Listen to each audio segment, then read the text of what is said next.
नमः श्रीवर्धमानाय निर्धूतकलिलात्मने सालोकानां त्रिलोकानां यद्विद्यादर्पणाय ते।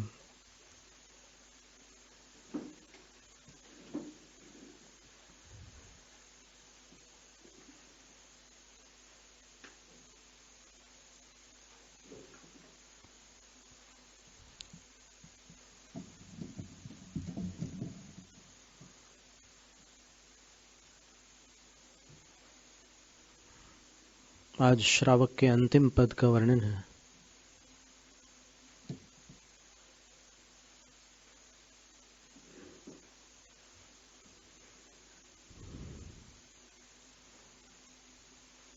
एक 147 नंबर की कारिका है।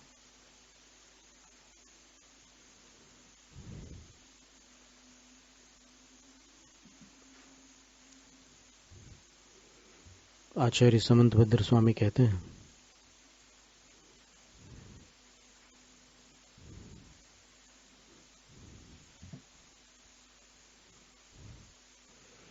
गृहतो मुनिवनमित्वा गुरूपकण्ठे व्रतानि परिगृह्य भैक्ष्यासनस्तपस्यन्नुत्कृष्टश्चेलखण्डधरः इदानीम् उद्दिष्टविरतिलक्षण गुणयुक्तत्वं श्रावकस्य दर्शयन्नाह।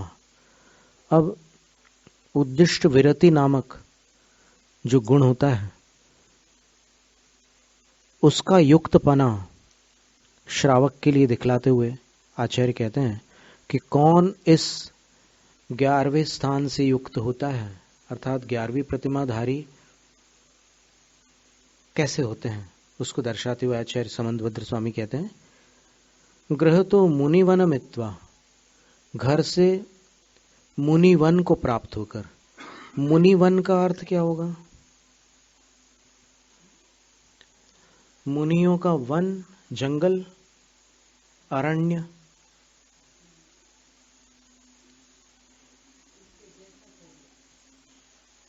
अभी तो ये कह रहे हैं कि घर से मुनिवनम इत्वा, मुनिवन को प्राप्त होकर।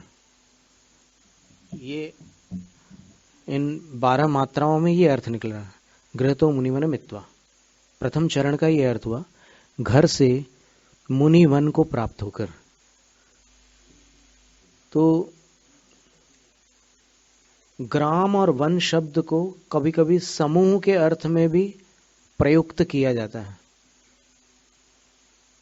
शास्त्रों में ग्राम और वन शब्द का प्रयोग समूह के लिए भी किया जाता है। उदाहरण दें हम आपको।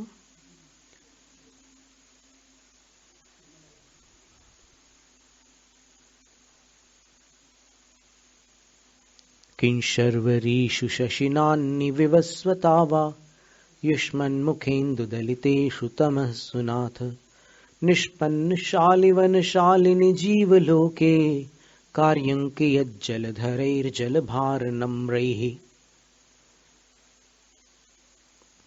इसकी तीसरी पंक्ति पर ध्यान दीजिए आप। निष्पन्न शालिवन शालिनी जीवलोके, यमक अलंकार है तो 2 बार एक शब्द के अलग अलग अर्थ है। शाली और शालिनी दोनों बार शाली है पर दोनों में अर्थ अलग है। निष्पन्न यानी परिपक्व, और शाली का अर्थ एक प्रकार का धान्य होता है, बहुत उच्च कोटि का धान्य। चौथे काल में ऐसी शाली धान्य की खीर, शाली धान्य के भात, इन सब का वर्णन खूब मिलता है शास्त्रों में। तो शाली एक बहुत उच्च कोटि का धान्य होता है, राइस। और शाली वन कह रहे हैं आचार्य, तो परिपक्व शाली वन से शाली अर्थात शोभित। शाली शब्द का अर्थ शोभित भी होता है। अब बलशाली, बल से शोभित। फिर प्रतिभाशाली, प्रतिभा से शोभित। और कोई शब्द आप बताइए।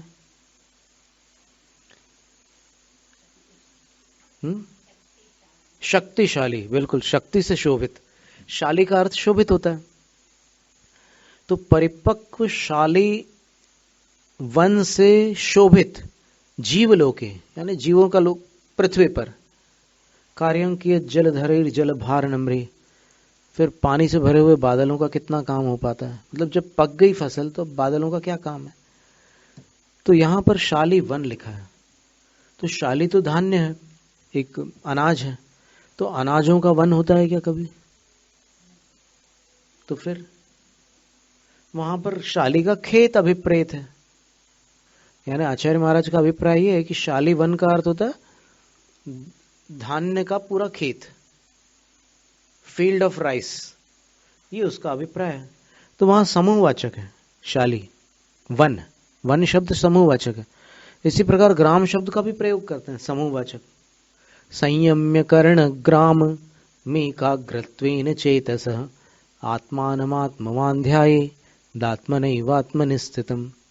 इष्टोपदेश के 22वें श्लोक में आचार्य पूज्यपाद स्वामी ने लिखा है कि संयम्य कर्ण ग्राम, जब हमें संस्कृत नहीं आती थी और हम एक बार इष्टोपदेश पढ़ने बैठे थे तो फिर स्टेज से हमने ऐसा कह दिया कि इंद्रियों के गांव को संयत करके, रोक करके, तो फिर वहां पर एक बड़े भारी संस्कृत के विद्वान बैठे हुए थे तो उन्होंने हाथ जोड़ करके कहा था कि महाराज जी, ग्राम का अर्थ यहां पर समूह है। डॉक्टर रतन चंद्र जैन भोपाल बरकतुल्ला विश्वविद्यालय के संस्कृत विभाग के हेड ऑफ द डिपार्टमेंट और रीडर रहे, अभी भोपाल में शाहपुर में रहते हैं, शाहपुरा में। तो ग्राम का अर्थ वहां पर समूह था, इंद्रियों के समूह को नियंत्रित करके, इंद्रियों के गांव को नहीं, इंद्रियों का कौन सा गांव है भाई। तो वैसे यहां पर वन है, तो मुनि वन का क्या अर्थ हुआ, अब आप बताइए। संग, मुनि समूह को क्या कहते हैं, संग। तो घर से मुनि संग को प्राप्त होकर, अर्थात अब घर का त्याग कर दिया। ये देखिए ऑफिशियल जो घर का त्याग है वो इस स्थान पर होता है, 11वें स्थान पर श्रावक के। उसके पहले अभ्यास के लिए त्याग हो सकता है, सेवा के लिए त्याग हो सकता है, और अन्य किसी उद्देश्य से हो सकता है।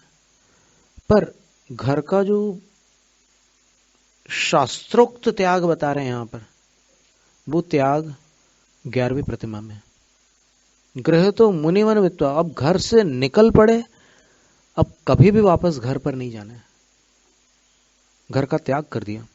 और मुनि संघ को प्राप्त होकर, मुनि संघ को प्राप्त होकर अर्थात अब संघ में सम्मिलित हो रहे हैं, संघ में सम्मिलित हो रहे हैं। तो अब कैसे सम्मिलित होंगे उसकी प्रक्रिया दे रहे हैं। संघ को प्राप्त होकर गुरूपकंठे, उपकंठ का अर्थ होता है समीप, गुरूपकंठे, गुरोह उपकंठे, गुरूपकंठे, षष्ठी तत्पुरुष समास है, सप्तमी का प्रयोग है। तस्मिन गुरूप, गुरुणाम उपकंठः तस्मिन गुरूपकंठे, गुरुओं के समीप अथवा अपने गुरु के समीप, दीक्षा गुरु के समीप, व्रतानि परिगृह्य, व्रतों को भली भांति ग्रहण करके। अब यहां प्रश्न आएगा कि कौन से व्रतों को ग्रहण करके।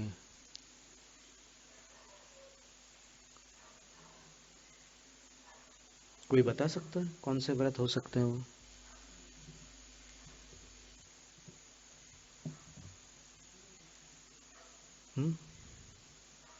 क्षुल्लक महाराज की बात चल रही है। ये 11वीं प्रतिमा जो है वो क्षुल्लक अवस्था धारण करने की प्रक्रिया बता रहे हैं यहाँ पर, कि गुरु के पास जाकर के व्रतानि परिगृह्य, व्रतों को ग्रहण करके। कौन से व्रतों को ग्रहण करके? अणुव्रत तो भी दूसरी प्रतिमा में ग्रहण कर लिया था और पहले में भी कर दिया था। गुणव्रत भी ग्रहण कर लिया था दूसरी प्रतिमा में, शिक्षा व्रत भी ग्रहण कर लिया था। अब कौन से व्रतानि परिगृह्य, अब कौन से व्रतों को ग्रहण कर रहे हैं?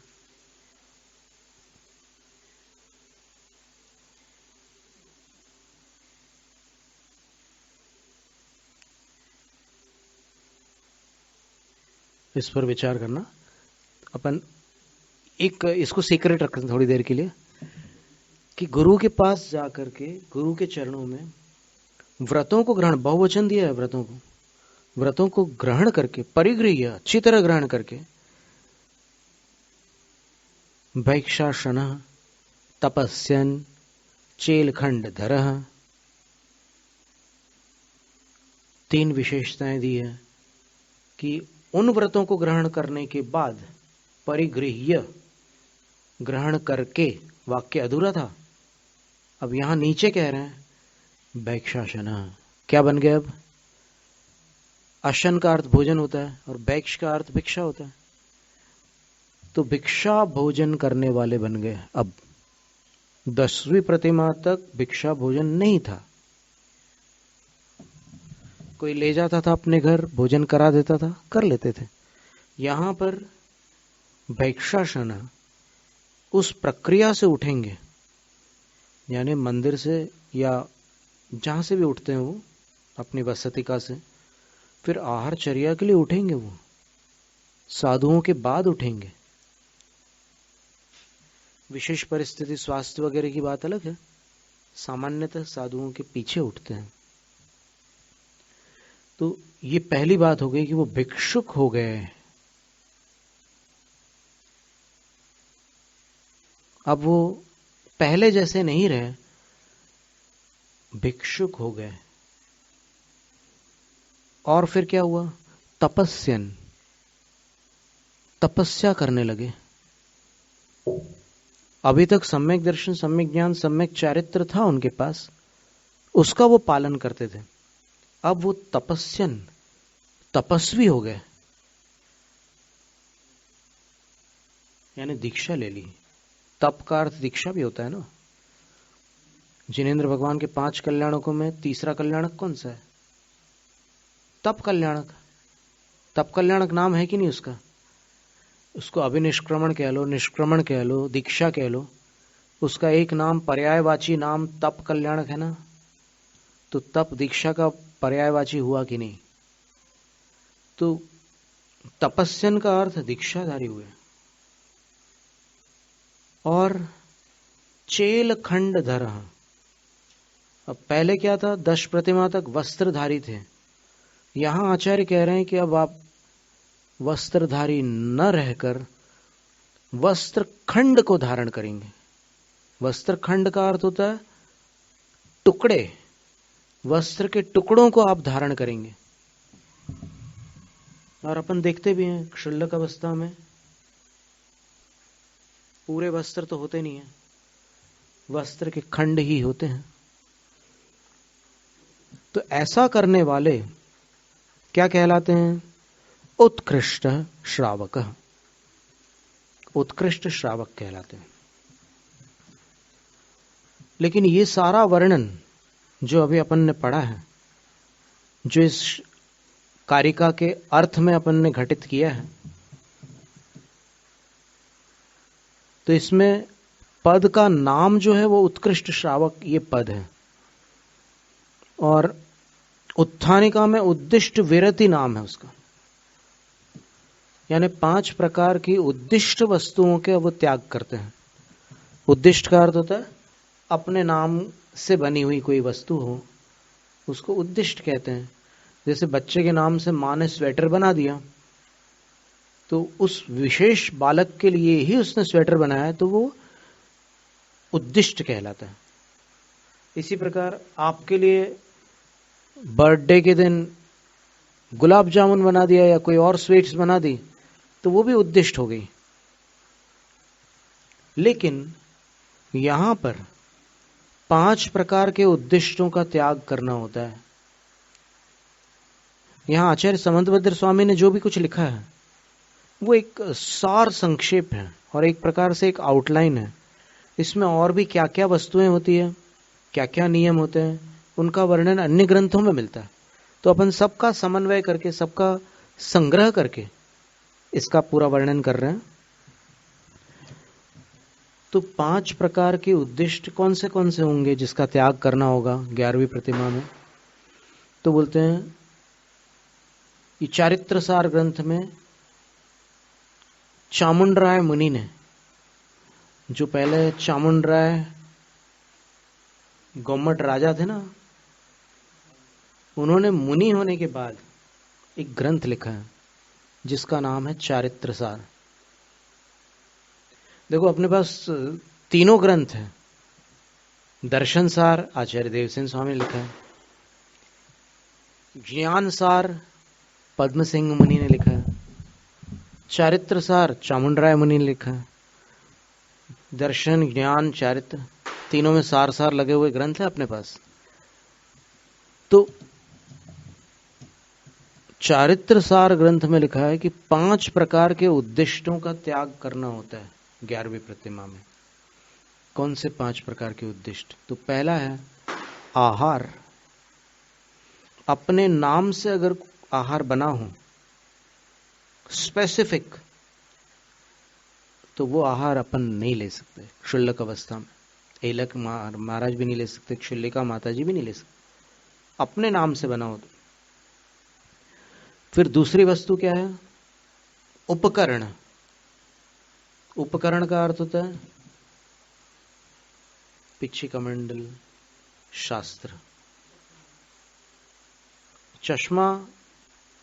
चश्मे को अगर अपन उपकरण मानेंगे तो चश्मा कभी भी ऐसा बन ही नहीं सकता जो सार्वजनिक हो। चश्मा अपने लिए ही बनता है, नंबर लेकर के, और वो आईपीडी इंटरप्यूपिलरी डिस्टेंस लेकर के और फ्रेम वगैरह सब चेक करके पूरा खास अपने लिए बनता है। जबकि यहां लिखा है कि उपकरण अपने नाम का नहीं चलता।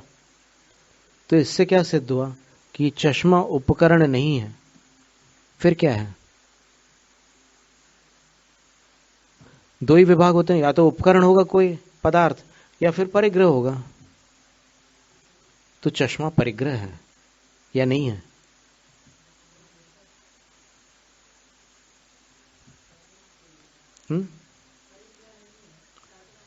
फिर क्या है वो? या तो उपकरण मानो या परिग्रह मानो।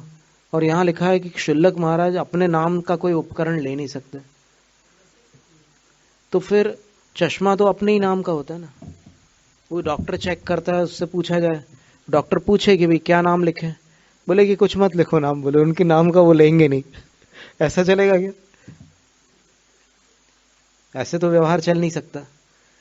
और ऐसे वास्तव में भी घटित नहीं हो सकता। वो बनता ही व्यक्ति विशेष के लिए है चश्मा।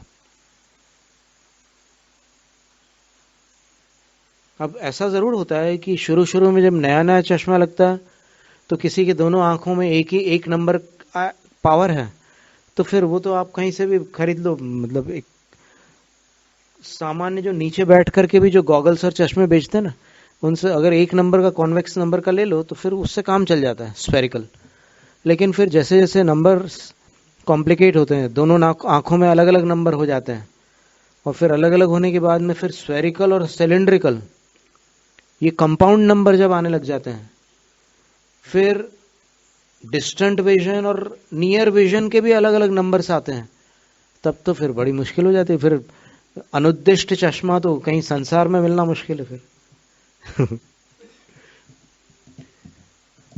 एक विद्वान ने लिखा था कभी कि औषध भी साधुओं को अपने उद्देश्य से बनी हुई नहीं लेना चाहिए। सहज रूप से किसी के घर औषध बनी हो तो ले सकते हैं। तो इसका मतलब यह है कि अगर किसी को सर्दी जुकाम हो, गृहस्थ को, तो वो सर्दी जुकाम की औषध बना के रखेगा घर पे। और साधु को टाइफाइड हो तो फिर उसको सर्दी जुकाम की दवाई दे सकता है वो बेचारा। पर ऐसा नहीं है। औषध में उद्दिष्ट का दोष नहीं माना जाता। औषध विशेष रूप से उद्देश्य पूर्वक ही तैयार की जाती है उनके लिए खास, तो उसमें कोई दोष नहीं लगता। और इसी तरह ये चश्मा है। चश्मा आंखों के रोग का उपचार है और उपचार में सहायक ये एक यंत्र है। और इस यंत्र को जब साधु रखते हैं तो रखते समय उनको रखना तो पड़ता ही है उसको, उसकी देखरेख भी करनी पड़ती है। ऐसा नहीं कि चश्मा ऐसे रख दिया कहीं भी और पूरा ब्लर हो जाए विजन और साफ वगैरह कर ही नहीं रहे हैं, कुछ नहीं कर रहे हैं, ऐसा नहीं चलता। उसके जो लेंसेस होते हैं उनको एक विशिष्ट वस्त्र द्वारा स्वच्छ करना होता है। ये सारी बातें हैं, पर क्या होता है कि अधूरा ज्ञान खतरा है जान। ज्ञान जब अधूरा रहता है तो फिर बहुत संकटकारी हो जाता है वो। आपको कुछ पता नहीं, आपको पता नहीं कि आचार्य कुंद कुंद स्वामी ने क्या कहा, आचार्य अमृतचंद स्वामी ने क्या कहा, मूलाचार में क्या क्या लिखा है, वसुनंदी सिद्धांत चक्रवर्ती महाराज ने टीका में क्या क्या लिखा है, कुछ पढ़ा नहीं है। सिर्फ सुन रखा है कि साधु पिच्छी कमंडल और शास्त्र के अलावा अगर तिल के छिलके के बराबर भी परिग्रह ग्रहण करते हैं तो सीधे निगोज जाते हैं। ये सुन के रखा है आपने, और लिखा भी है गाथा में। क्या लिखा है? सूत्र पाउड़ की 18वीं गाथा में लिखा है, जह जाय रूव सरिसु तिल तु समित्तम न गहदि हत्तेसु जय ले अप बहुयम तत्तो पुण जाइणी गोदम। यथाजात रूप के समान रूप को धारण करने वाले दिगंबर मुद्राधारी मुनि तिल तु समित्तम न गहदि हत्तेसु, तिल के तुष अर्थात छिलके के बराबर भी अपने हाथों में कुछ ग्रहण नहीं करते। जय ले अप बहुयम, अगर थोड़ा बहुत ले लें कोई चीज तो तत्तो उसके कारण पुण्य निगोदम जाई, निगोद में चले जाते हैं। इस गाथा का अभिप्राय समझे बिना गलत सलत अर्थ निकालकर निधत्त निकाचित कर्मों का बंध संभव है। इस गाथा के साथ साथ में आपको सर्वार्थ सिद्धि, तत्वार्थ वार्तिक, श्लोक वार्तिक आदि अनेक ग्रंथों का स्वाध्याय करना अपेक्षित है। अन्यथा इस गाथा का अर्थ लगाकर, जैसे आचार्य शांति सागर महाराज जी को भी चश्मा लगा था, तो आचार्य शांति सागर महाराज को भी निगोदगामी मान सकता है कोई भी इस गाथा के आधार पर। वो कहेगा कि मेरे पास शास्त्र प्रमाण है। देखो, जिसके पास अधूरा ज्ञान होता है उसके पास अगर एक भी गाथा या शास्त्र प्रमाण मिल जाए तो उसकी बोलने की स्टाइल बड़ी मजेदार होती है। मेरे पास शास्त्र का प्रमाण। अरे भाई, तुमने कौन सा तीर मार लिया? शास्त्र प्रमाण है तो इतने घमंड के साथ क्यों बता रहे हो? उतरो नीचे। ये कषाय के आसन से तत्व का निर्णय संभव नहीं है। तत्व का निर्णय करने के लिए विनय की भूमि पर आना पड़ता है। कषाय के सिंहासन पर बैठकर तत्व का सत्य निर्णय अशक्य है।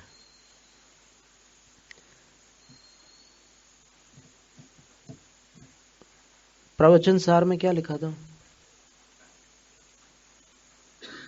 कि साधु पिच्छी कमंडल शास्त्र आदि को ग्रहण करते हैं, लेकिन समय और स्थान को देखकर कुछ अन्य आवश्यक वस्तुओं को भी ग्रहण करते हैं।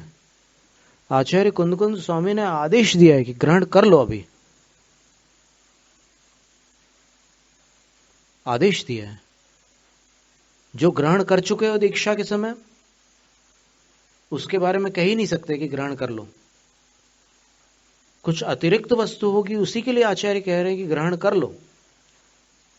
ध्यान से सुनना इस बात को। वो गाथा हम आपको पढ़ के सुनाते हैं।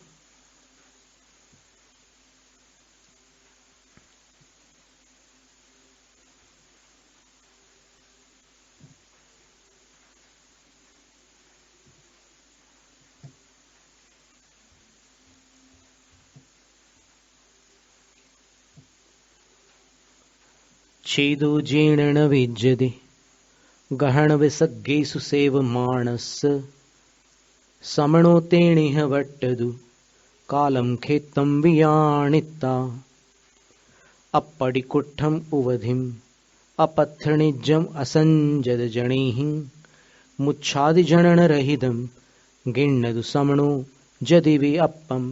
2 गाथाएं दी हैं।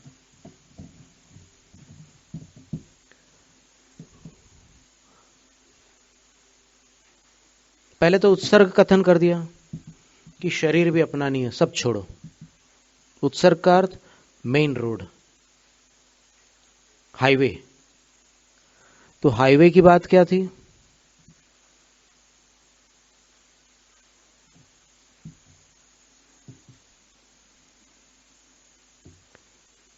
कुछ भी ग्रहण नहीं करना, ये हाईवे था मुनि अवस्था में।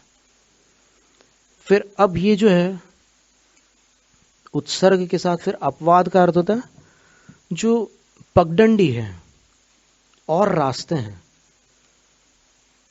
उत्सर्ग कठोर मार्ग है और अपवाद कोमल है।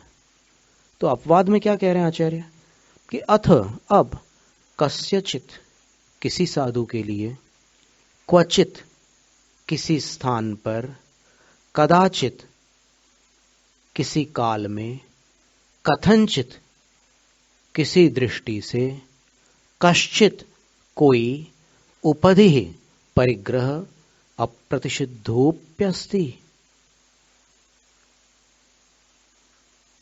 कोई ऐसा परिग्रह भी है जिसका निषेध नहीं है।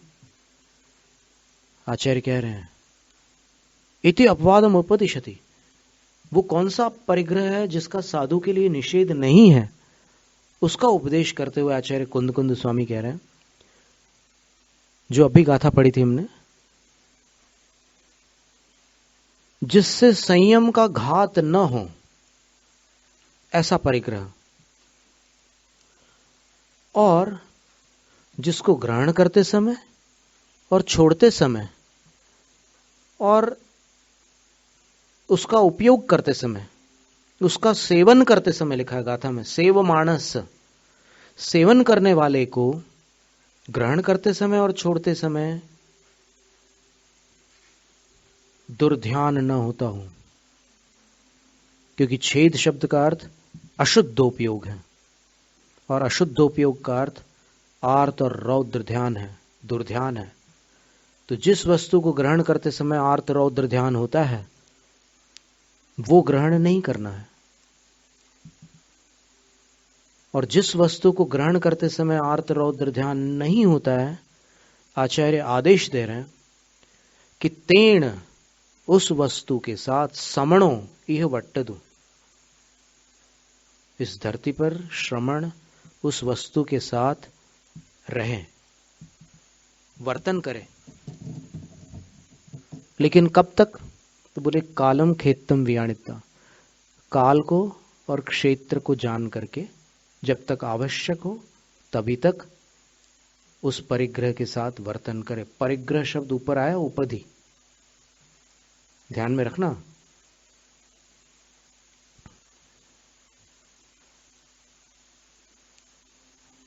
फिर टीकाकार आचार्य अमृत चंद्र सूर्य ने आत्मख्याति टीका में, प्रवचन सार की टीका का जो भी नाम हो, उस टीका में आचार्य महाराज ने लिखा है सतु तथा स्थीय मानो न खलूपधित्वाच्छेद। अब उस तरह से उस परिग्रह को स्वीकार करने वाले साधु को परिग्रही होने के कारण संयम के नाश का दोष नहीं लगेगा, प्रत्युत बल्कि छेद प्रतिषेध एवं, जो संयम का नाश हो रहा था उस नाश का निषेध हो जाएगा, अर्थात संयम की रक्षा हो जाएगी परिग्रह ग्रहण करने से। तो इसका मतलब यह हुआ कि साधु किसी ऐसे परिग्रह को ग्रहण कर सकते हैं जो संयम में सहायक है। तो अब जो आपने जो उत्तर दिया था कि चश्मा परिग्रह है या उपकरण है, तो फिर आपने कहा था कि परिग्रह नहीं है क्योंकि वो उनके संयम में सहायक है। आचार्य कह रहे हैं कि संयम में सहायक भी परिग्रह हो सकता है, क्योंकि उपकरण में उन्होंने बता दिया कि उपकरण तो ज्ञानोपकरण है, ये पिच्छी जो है संयमोपकरण है, शास्त्र ज्ञानोपकरण है, और कमंडलू जो है वो शौचोपकरण, शुद्धि, हाथ वगैरह धोने के काम आता है, पैर धोने के काम आता है। वो उपकरण हो गए, और तीनों उपकरणों के नाम नीचे लिखे भी हुए आचार्य जयसेन स्वामी ने।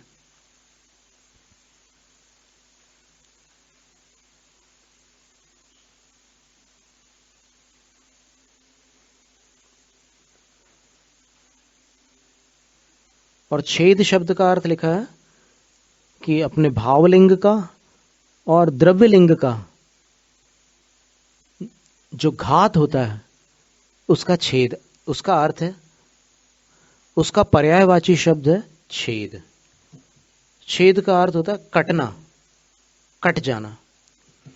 तो द्रव्य संयम और भाव संयम कट जाए तो उसको छेद कहते हैं। तो आचार्य महाराज कहते हैं कि जिस परिग्रह से छेद नहीं होता, श्रवण उसके साथ समय और स्थान को देखकर वर्तन करे। ये आदेश दिया, वट्टदु, लोट लकार यानी कठोर आदेश, और लिंग लकार यानी कोमल आदेश। यहां पर वट्टदु जो है ना, वो कठोर आदेश है। वर्तन करो, उसके साथ वर्तन करो। और फिर आचार्य महाराज ने नीचे, टीकाकार महाराज ने खुलासा किया है कि उसको ग्रहण करने से संयम का नाश नहीं होगा, संयम की रक्षा होगी। यदि चश्मा ग्रहण न करे साधु, तो उनके अवशिष्ट जीवन में, जब तक वो चश्मा ग्रहण नहीं करेंगे, वो कितने जीव जंतुओं का, कितने बालों का भक्षण कर जाएंगे, उसकी कोई गिनती है?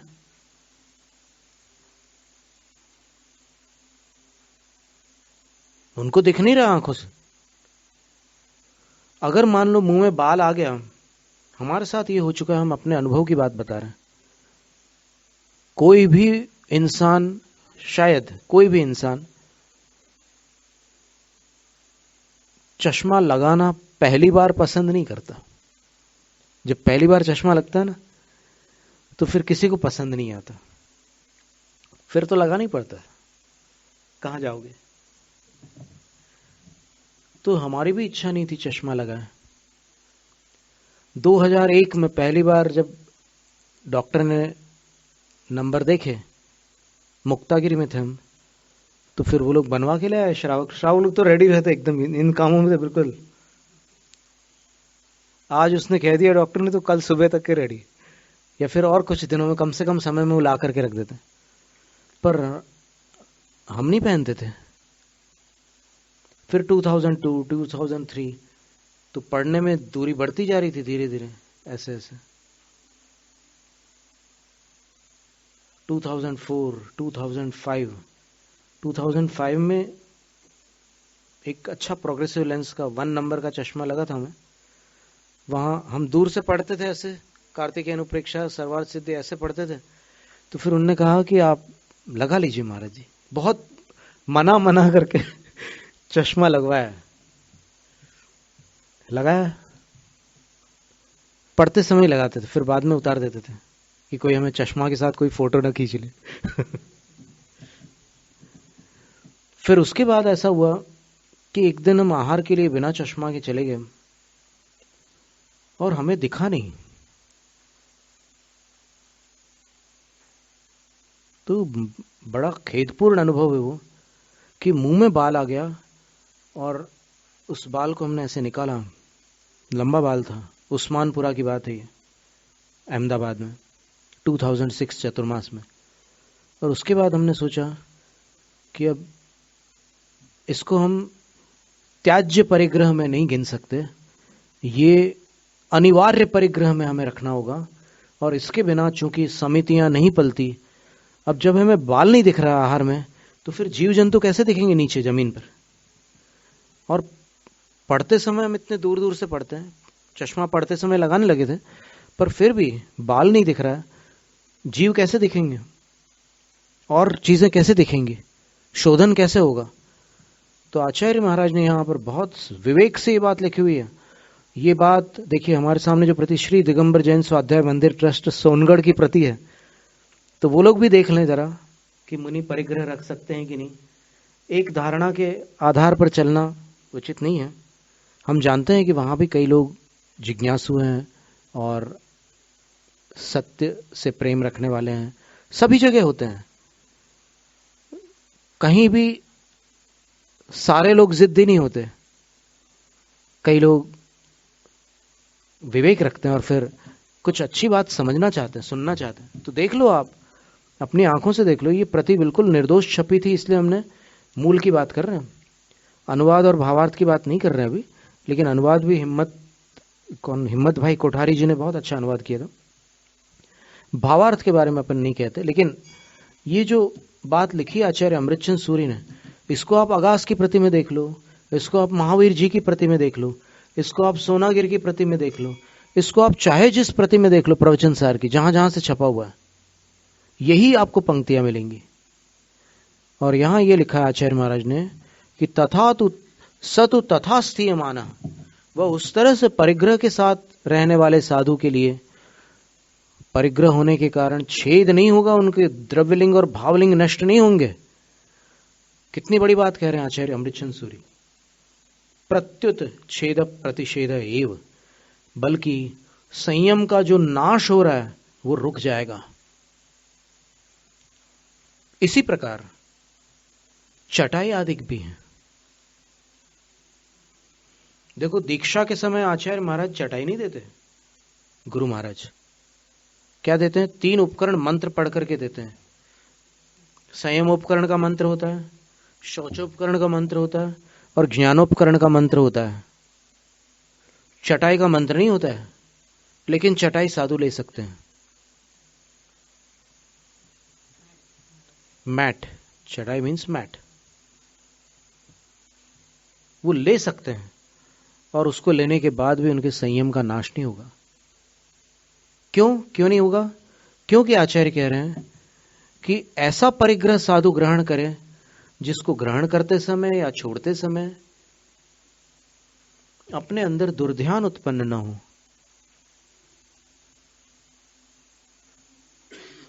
रौद्र ध्यान होता है, परिग्रह जो होता है ना, उससे परिग्रहानंद नाम का रौद्र ध्यान होता है।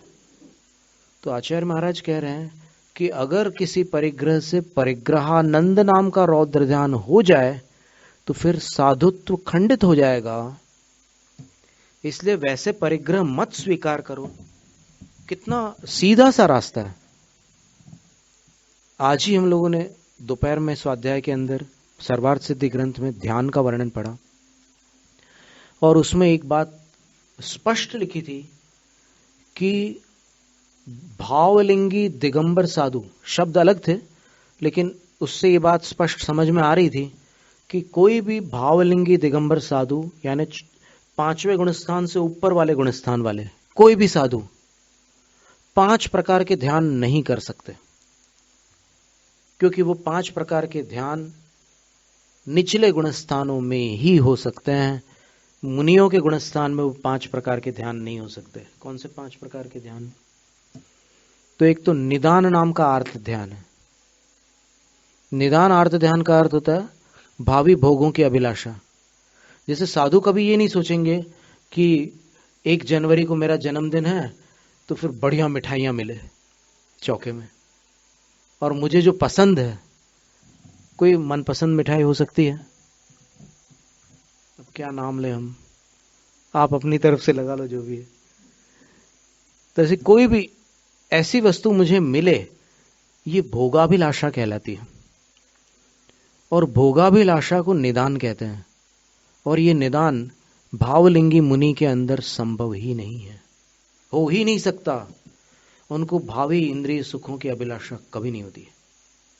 एक ये बिल्कुल अकाट्य नियम हो गया। अब बाकी 4 ध्यान कौन से हैं? हिंसानंद,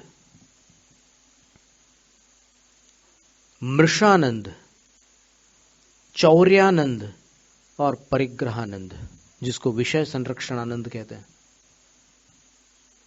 ये 5 प्रकार के ध्यान। कोई पूछे कि सच्चे साधु की पहचान क्या है, तो फिर कम से कम इतना तो अपन शास्त्र के आधार पर कह सकते हैं कि जो इन 5 प्रकार के ध्यानों से ऊपर उठ चुके हैं, ये दुर्ध्यान होते हैं 5, इनसे जो ऊपर उठ चुके हैं वो सच्चे साधु है।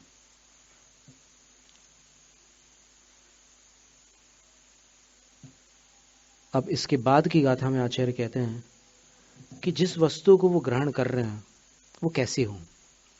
अभी तो ये बताया कि जिसको ग्रहण करने से अपने अंदर दुर्ध्यान न हो। समझ में आया? दुर्ध्यान कौन से हो सकते हैं?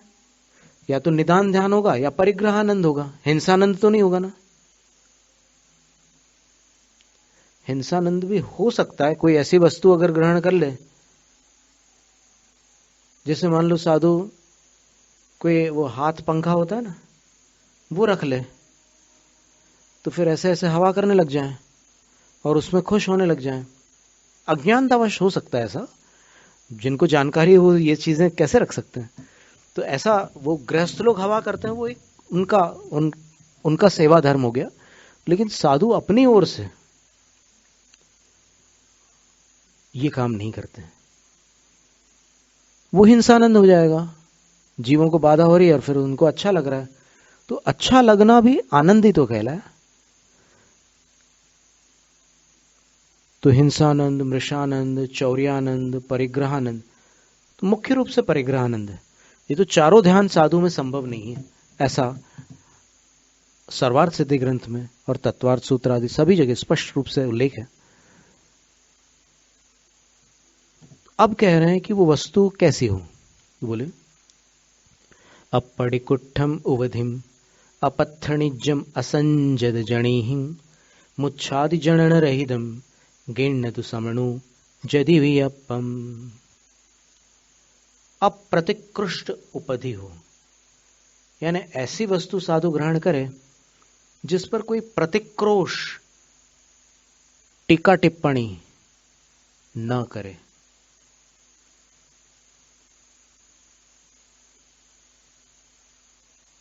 कोई जिसकी आलोचना निंदा न करे।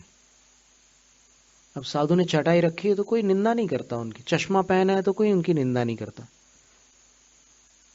जो करते हैं वो अधूरे अध्ययन के साथ करते हैं।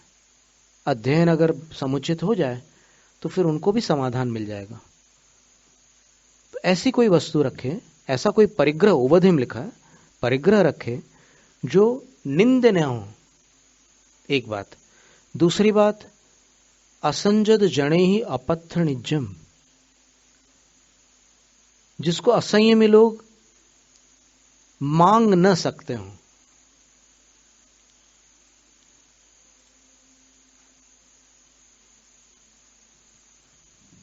अब जैसे मान लो साधु के पास कुछ प्रार्थना के पेजेस रखे हैं, तो वो तो असंयत लोग मांग सकते हैं। तो वो उनका परिग्रह नहीं है, क्योंकि उनके लिए कोई उसका उपयोग नहीं है। वो उन्हीं के लिए है, श्रावकों के लिए। उनके पास रखे हुए, जैसे यहां पर ये रखे हुए हैं, ये कागज रखे हुए ना, इन कागजों को आप लेते हैं, इस्तेमाल करते हैं। इनकी तरफ हमारा कोई भी वो लेना देना नहीं है, कोई संबंध नहीं है। भले इसमें कुछ हमारे बारे में हो या कुछ हमसे संबंधित कोई बात हो, लेकिन इनसे हमारा कोई लेना देना नहीं है। तो जो साधु जो चीज ग्रहण कर रहे हैं उसके विषय में लिखा है कि वो ऐसी वस्तु ग्रहण करे जिसको कोई असंयमी लोग न मांग सके, मतलब उनको मांगने की इच्छा ही ना हो, ऐसी वस्तु। और कैसी वस्तु हो वो? तो कहते हैं मूर्छा आदि को की उत्पत्ति से रहित हो, यानी जिस वस्तु को ग्रहण करने के बाद वही परिग्रह वाली स्थिति बन जाए, ऐसी परिग्रह की स्थिति बन जाए कि फिर यानी किसी हालत में छोड़ने को तैयार ना हो, तो ऐसी स्थिति उत्पन्न करने वाली वस्तु को भी न ग्रहण कर, उससे रहित हो कोई वस्तु। तो आचार्य कहते हैं कि समणो यदि भी अपम, थोड़ा बहुत, वी का अर्थ, अपम का अर्थ अल्प और वी का अर्थ बहुत, यदि ग्रहण करनी हो तो गेण्णदु, ये भी आदेशात्मक कथन है, ग्रहण कर लो, ऐसी वस्तु को ग्रहण कर लो।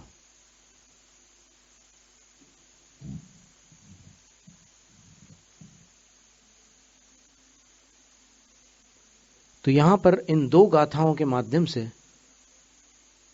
प्रवचन सार ग्रंथ का ये कहना है कि साधु भी परिग्रह ग्रहण कर सकते हैं। मूलाचार में तो 3 बार लिखा हुआ है कि साधु कौन से परिग्रह का त्याग करे, तो बोले सामान्यायोग्य परिग्रह का त्याग करें, मुनि पद के जो योग्य नहीं है ऐसे परिग्रह का त्याग करें।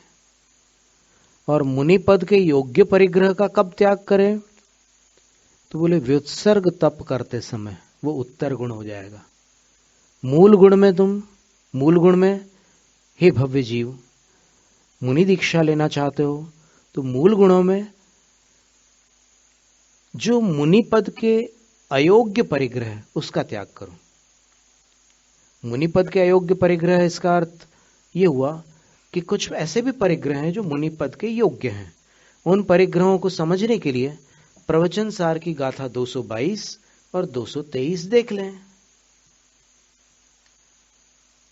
और उन गाथाओं को देखकर, उनकी टीकाओं को देखकर, उनकी व्याख्याओं को देखकर कोई पूर्वाग्रह से ग्रसित अर्थ ना निकालें, और निकाल भी नहीं पाओगे आप, क्योंकि गाथा जो कुछ कह रही है उसमें से आप कितने शॉर्टकट निकालोगे, कितनी कटौती करके अर्थ निकालोगे, नहीं निकाल सकते। जब गृह्णातु ये शब्द मूल में है, प्राकृत भाषा में गृह्णतु, तो इसका अर्थ क्या हुआ कि दीक्षा के समय जो ग्रहण किया था उसके अतिरिक्त किसी वस्तु को ग्रहण करने का आदेश दिया जा रहा है आचार्य कुंद स्वामी के द्वारा। अब वो अतिरिक्त क्या वस्तु हो सकती है? पिच्छी कमंडल शास्त्र के अतिरिक्त कौन सी वस्तु होगी? और उवधिम लिखा है, उवधि का अर्थ परिग्रह होता है। परिग्रह ग्रहण करो ऐसा आदेश दे रहे हैं आचार्य, तो वो कौन सा परिग्रह होगा? तो उसके लिए उन्होंने शर्त दे दी, तीन बातें बताई कि वो निंदनीय वस्तु ना हो।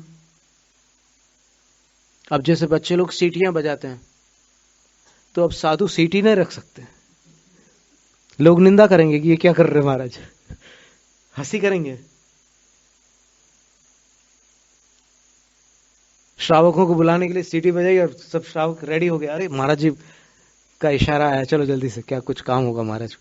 नहीं, प्रतिकृष्ट उपधि हो, ऐसा परिग्रह हो जो निंदनीय ना हो। ये हमने एक उदाहरण दिया है विषय समझने के लिए। फिर दूसरी बात क्या कही? असंयमी लोग जिसको मांगने की इच्छा ना करें।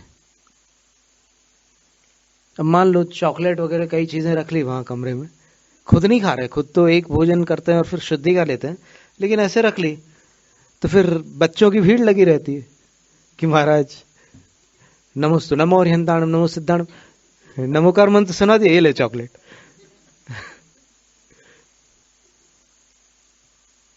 असंयमी जनों जिसको न मांग सकते हो ऐसी वस्तु रखो। और तीसरी बात कही, जिससे मूर्छा आदि उत्पन्न न हो, यानी आप जिसको छोड़ ही ना सको, ऐसी मूर्छा हो गई कि बस ये हमारी चीज है, जिसके पीछे आप लड़ने झगड़ने को तैयार हो जाओ, आपकी कषाय आसमान को छूने लग जाए, तो नहीं, ऐसा नहीं।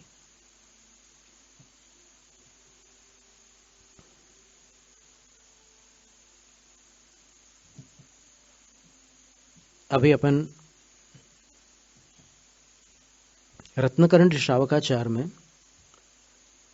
क्षुल्लक जी का वर्णन पढ़ रहे थे, और उसमें एक बात अपन ने चारित्र सार ग्रंथ के आधार पर समझने का प्रयास किया कि 5 प्रकार की वस्तु अगर साधु के अपने, क्षुल्लक जी के अपने नाम से तैयार हुई है तो उसको वो ग्रहण न करें। वो 5 वस्तुओं में पहली वस्तु थी भोजन।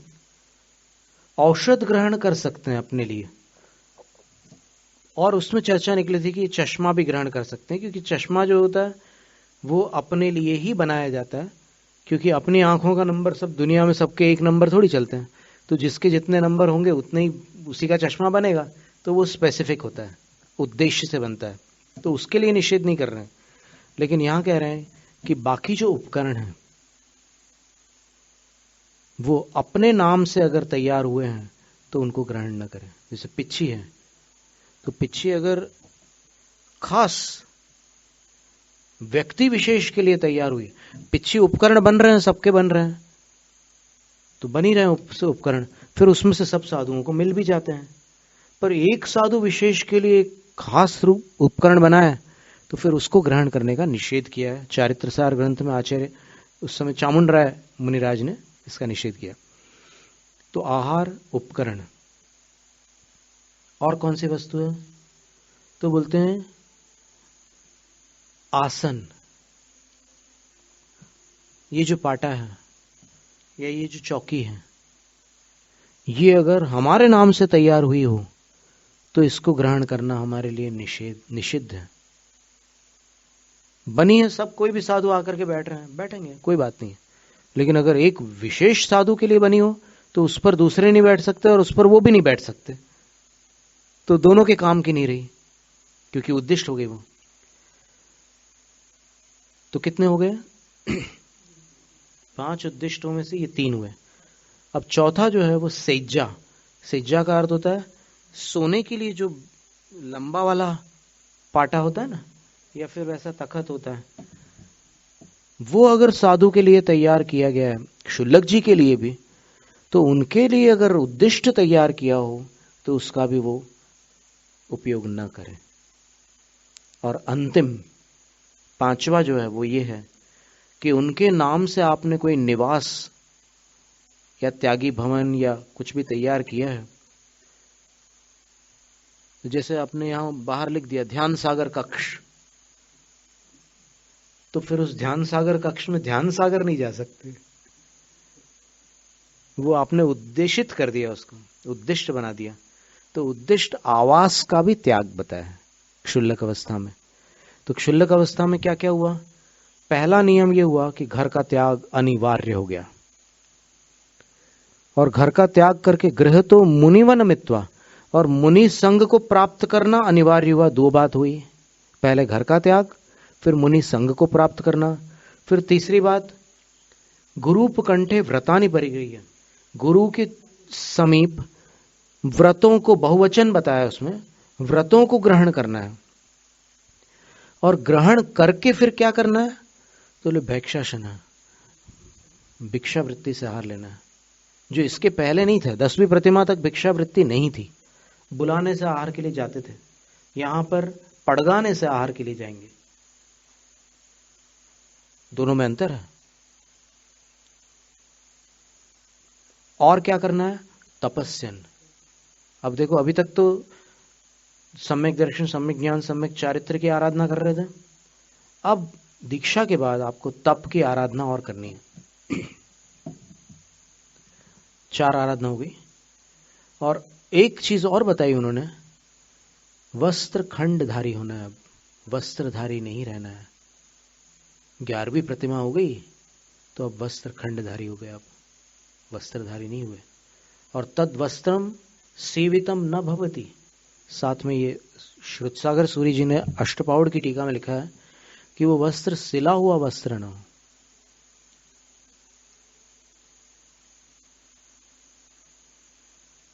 हमने आचार्य श्री से पूछा था एक बार, अपने गुरु जी से, दीक्षा गुरु से, कि इसका क्या अभिप्राय है, वस्त्र सिला हुआ न हो?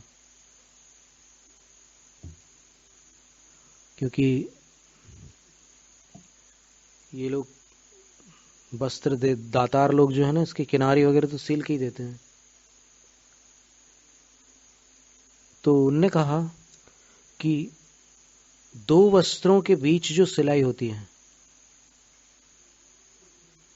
उसको यहां पर विवक्षित कर लो कि ऐसे वस्त्र में वस्त्र जोड़कर जो सिलाई हुई है, वैसे सिले हुए वस्त्र न धारण करें।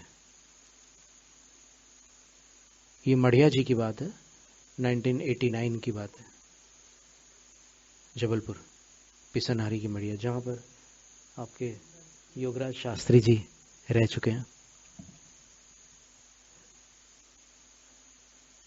तो चेल खंड धर, वस्त्र खंड को धारण करने वाले होते हैं। इसी तरह क्षुल्लिका माता जी भी एक साड़ी और एक दुपट्टा को धारण करती है। और फिर लिखा है कि संव्यानम उतार्य भुंगते, कि ये सम्यान जो दुकुल जिसको बोलते हैं दुपट्टा, इसको उतार करके भोजन करते हैं। ये भी अष्टपाउड की टीका में है। तो ये सारी बातें आज क्षुल्लक अवस्था के विषय में आपके समक्ष आई है। रत्नकरण के स्वाध्याय के दौरान 147 नंबर 147 नंबर वर्ष गाथा है, जैनम जयतु शासनम।